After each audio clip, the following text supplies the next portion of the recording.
Hey guys, welcome back to our channel. Today we have a house building and answer question video for you. We asked you guys to ask us questions on our Facebook page in relation to building a house and everything that goes with it, so let's get into it. One of the questions is from Sandy, and she said, hey, it would be a dream to actually build my own home for me and my daughter Isla, but obviously financially and with my debt at the moment, it's a very unlikely dream. What are your tips for saving, making money, also getting out of debt? You're amazing and very inspirational. Keep up the hard work. Love to you, Dean and Coco. Oh, thanks, Sandy. We answered this in like our previous Q&A, like a little bit about saving and everything for a house, but we didn't talk about like getting out of debt really. So besides making money, like obviously going to work, but like I can't think of anything to make money. Like I'm yeah. If I had something, I would have done it already. YouTube isn't the answer either. You just end up spending money. So like, I mean, other than getting like a second part-time job or something like that, making money, but just being smart with your money. If you're on a really tight budget, write down everything you spend, every single dollar. You went and bought something at the deli or something for lunch or something. Write that down. Keep track of where your money is going. I know it's really hard, but use your willpower to resist against the sales and don't buy makeup or clothes that you don't need. Another good thing is have a vision board. Have a vision board of a house and the things that you want in it, and have that on display somewhere where you're going to see it every day and be reminded of why you're saving and what your ultimate goal is. Just don't spend money. That's the key. That's the key, unfortunately. Don't spend your money and save it. What's the deposit you need? 5% or 10%? You've got 5 to 10% in between there. You know, you're 300,000. Obviously, houses in different areas cost a different amount. Regional areas a lot less than metro areas. Yeah. So, when you go into a metro area, you're looking at, doubling it virtually. Maybe even consider moving somewhere regional if you do want to build a house, because you can save a lot of money. We live, an hour and a half away from the CBD, but some people that live in Melbourne actually travel that far to go to work every day. Yeah, they spend that amount of time on a train or probably in a car. Waiting to get into the city. So. Something else is the cost of living is just a lot less here. Obviously, there's not as many features where we live, like in the town that we live, as there is in the city, like not as many restaurants and things like that. But that's something else to consider. Obviously, you can't just pack up and move your life from anywhere at any time, but it definitely does help with saving money. When I lived in Adelaide and Dean here, we were looking at houses in Adelaide and they were just way too expensive. And then we looked here and we're like, okay, well, let's build a new one.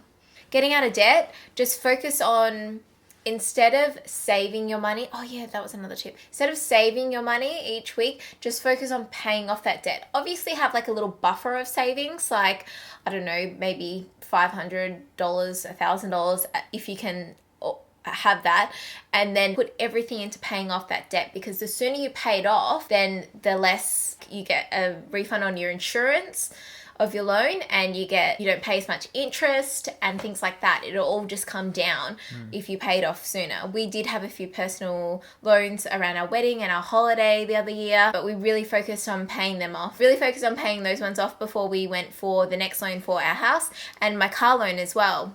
Like, we don't have any other loans. And don't get a credit card. Make sure you put at least a minimum amount away per each week, even $25 or $50 each week, and then make sure you don't touch that money, because it will eventually build up. How much would it cost overall versus buying a ready-made house? I'm sure it depends on the area, etc., but just wondering how big the difference is, if there is one. Well, like in regional Victoria again, you probably or most probably places, you're looking at 200 to 300,000 for a well-established home that's relatively nice.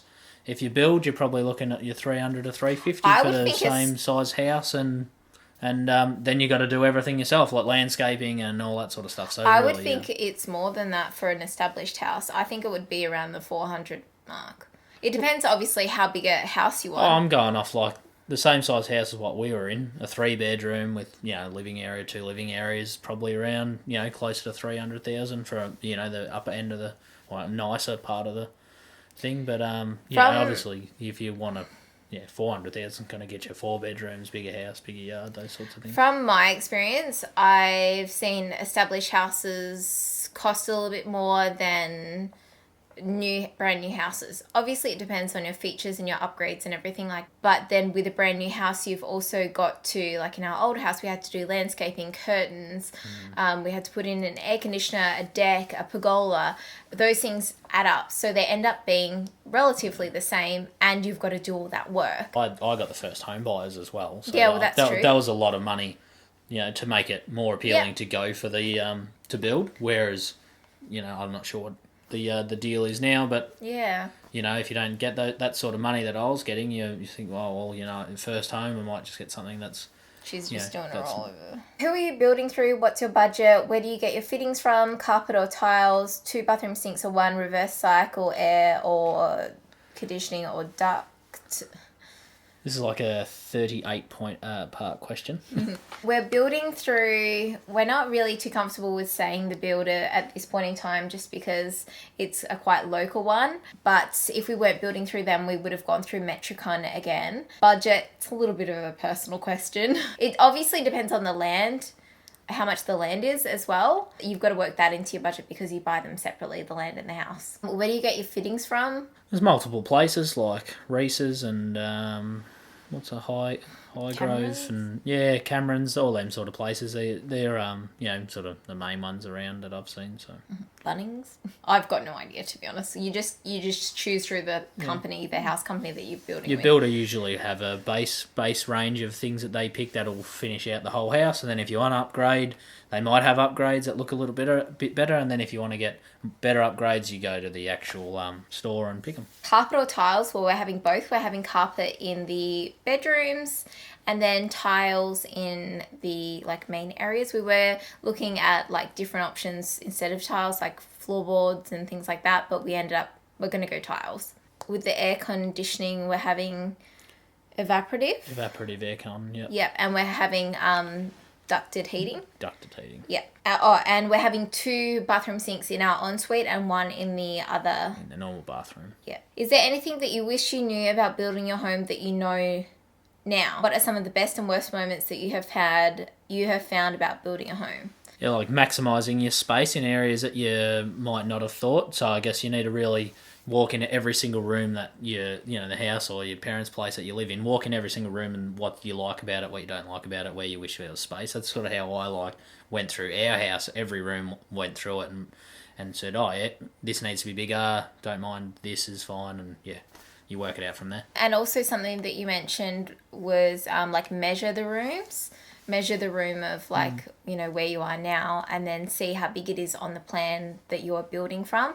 Because, for example, the spare bedrooms, they're tiny. They will make them tiny, and then you won't realise till you get in there. Not that ours in our last house were really small. I think that they were not too bad of a size. Standard, yeah. They could for kids it'd be fine. But... being bigger, but that's something. I wish we concentrated a little bit more on storage in the old place. Try and maximise your storage. Yeah. Put it anywhere you can. Yeah. Pantry, linen cupboards, cloak rooms.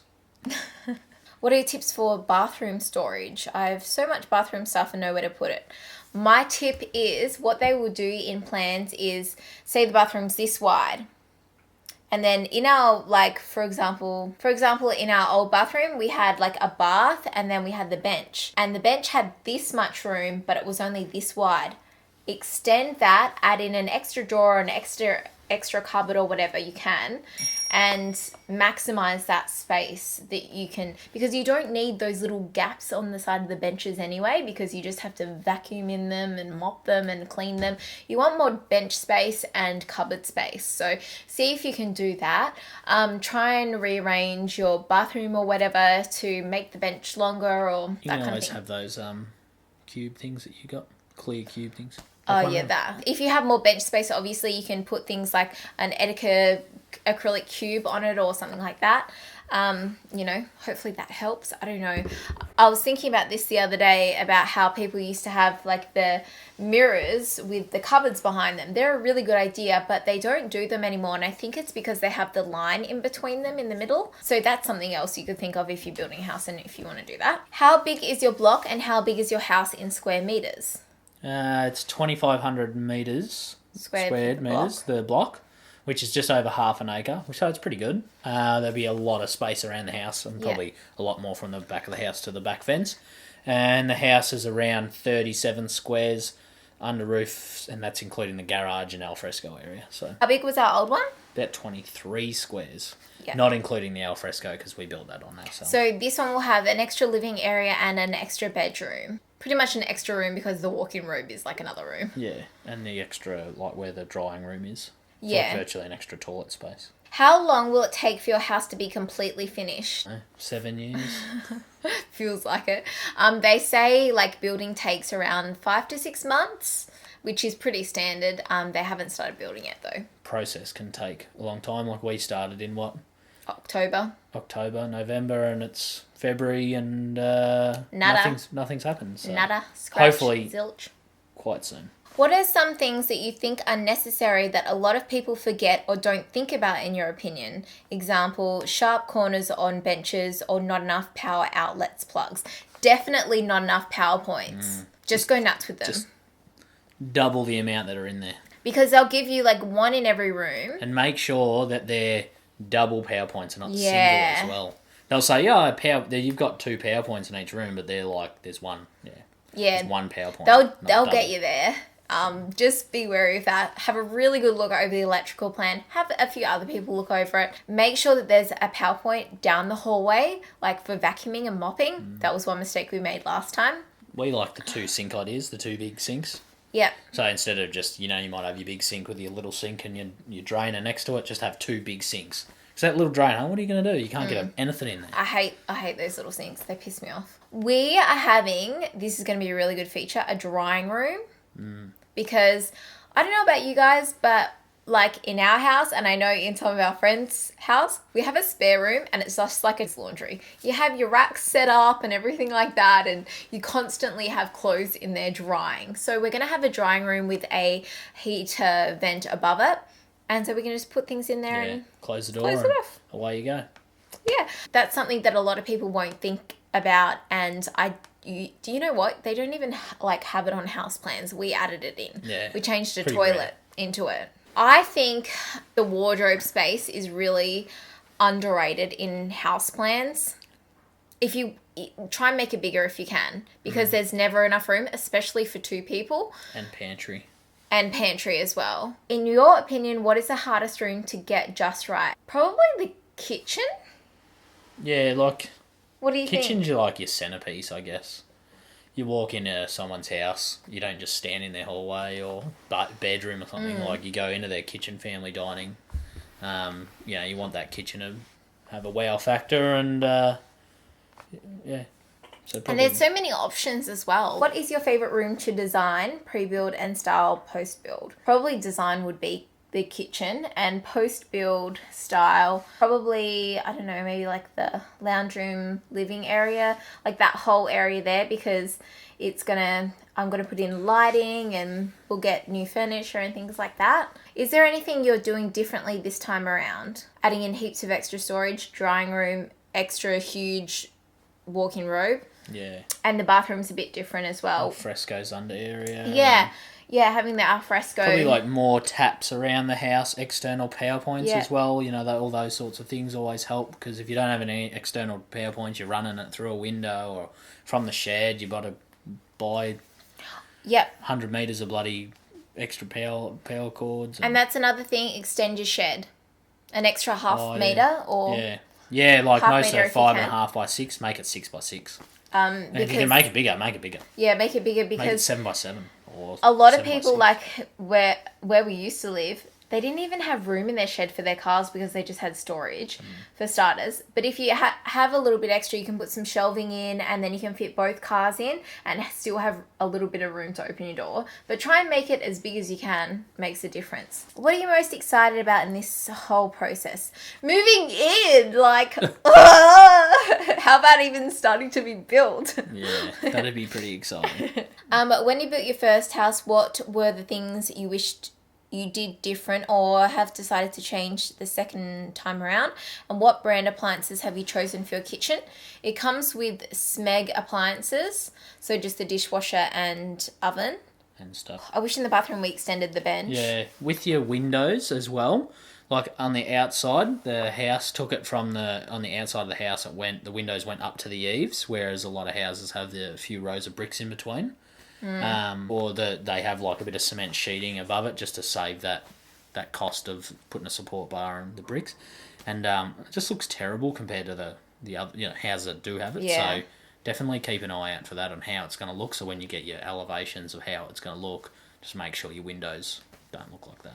And eaves as well. Definitely consider them. If you go around driving around new estates, you'll notice the house eaves, they just like a little hat on the house. So instead of like where the house ends here, you'll notice some roofs just like end there, but then some go out a little bit further. You'll notice if you drive around, some houses just look really boxy without them. They look terrible. Yeah. Well, that's our opinion. But have a look at that. You'll notice it when you drive around.